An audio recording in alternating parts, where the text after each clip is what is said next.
Leva.cz je ryze česká firma. Na trhu vývoje letadel jsme již skoro 10 let.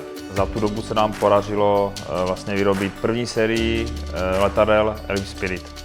Úspěšnou certifikací v Německu se nám otevřel celoevropský trh utilátských letadel. Letadlo je určeno pro rekreační létání, samozřejmě je vhodné pro pokračovací výcvik pilotů.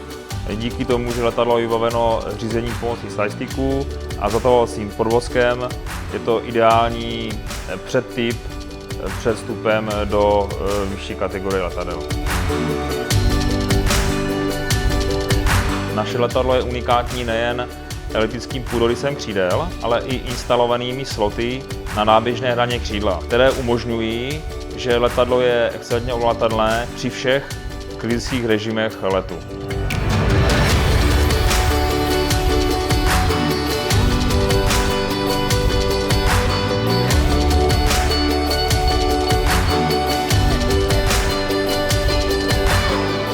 Díky konstrukci letadla z karbonových vláken můžeme nabídnout zákazníkům velmi vysokou povolenou rychlost v turbulenci. V našem případě je to skoro 260 km/h.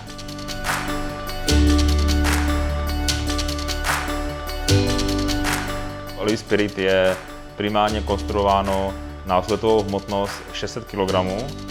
Tím pádem je předurčeno jak pro americký trh LSA, tak pro evropský trh utilátských letadel.